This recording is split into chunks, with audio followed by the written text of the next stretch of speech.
Hey everybody, it's McGann, and this video is coming before you today thanks to Katie Byrne, aka KTMB, who flagged me down and drew my attention to some really awesome translation research she'd done, which led me to Ponya's blog that had even more detailed information. Prepare to finally have the question of whether Elsa's powers were a curse or a birthright answered. Plus, we can now confirm a non-Easter egg connection to Tangled. The best part is, it's all canon directly from the movie Frozen, hidden in plain sight as ancient text written in Old Norse. Now, I'm not usually the type of theorist to read text articles in movies because it tends to be unrelated filler text that looks good on screen but has nothing to do with the headline title. But those sly dogs at Disney gave us an entire backstory snuck into a few lines of illegible text. Unless you happen to read Old Norse, that is. First, if we translate the graves of Anna and Elsa's parents, we learn that they read Agdar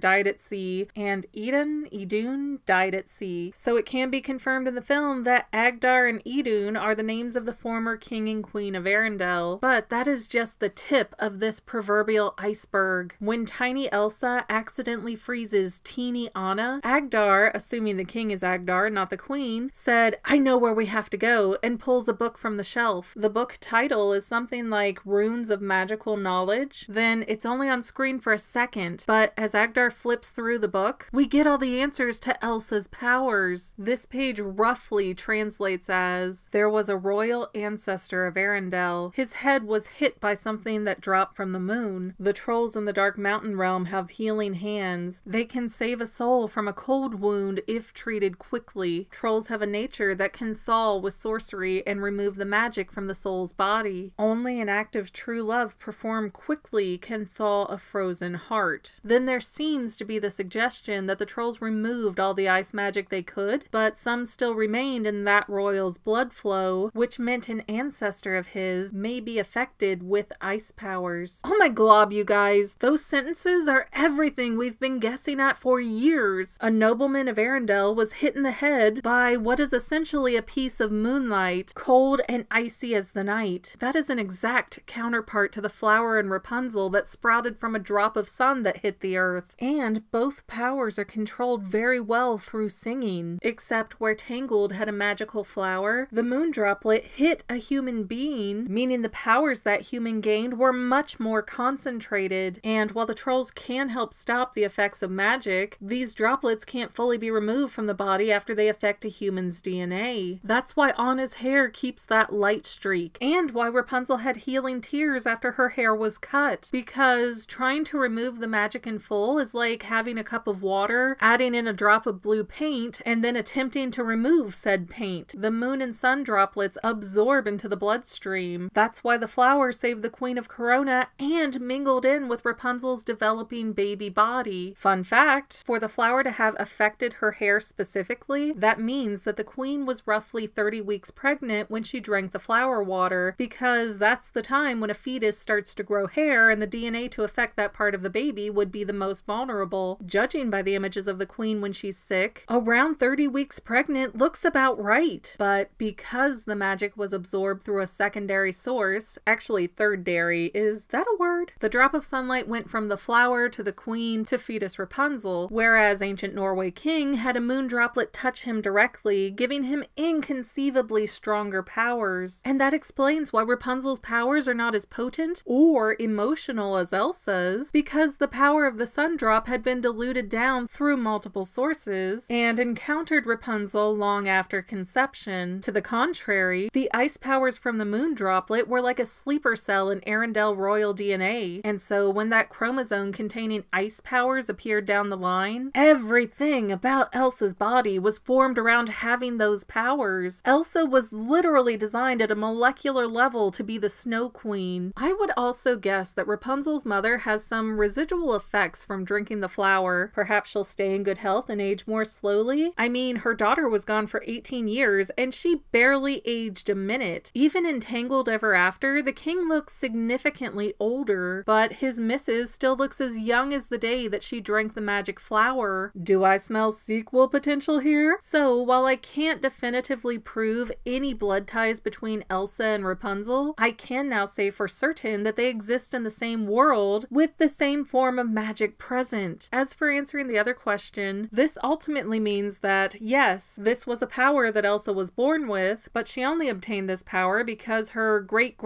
to the something power Viking ancestor was cursed with the bad luck of being struck by a drop of moonlight. So the simple answer is that Elsa was both born and cursed with her powers in a sense. And that's why the trolls asked if she was born or cursed with it, because if the magic is already in the blood, there's nothing they can really do about it. I'm gonna have the link for Ponya's blog, Linguistics Aspects, in the description below if anyone wants to see the translation process more in depth. Linguistics was my first major before film studies, so I find this kind of information incredible, and it's definitely worth checking out. Thanks again to Katie Byrne for all her help in this theory. And yeah, I might be overthinking it, but that's literally my job. Well, that's all I have for now, but this video's not quite over yet. I get a lot of comments that say, do a theory on this topic, but I've already done those theories. So please consider going to my main channel page and clicking on the video tab so that way you can see everything I've done. You will probably find a lot of things you like that you never even knew that I posted. I want to let you know that I also have two other channels, Say Halo Goodbye Gaming and the Fanily Family Vlogs. Thank you so much for watching, and I hope you enjoyed enough to hit subscribe and share. I can use all the help I can get to let other people know that this channel exists. And if you made it this far, leave me a comment that says something like, hey, I made it to the end, and then let me know what kind of videos you want to see in the future. I can't make any promises, but the more people that request something, the more I can look into it. Okay, well, I love you. I'll see you in the next video.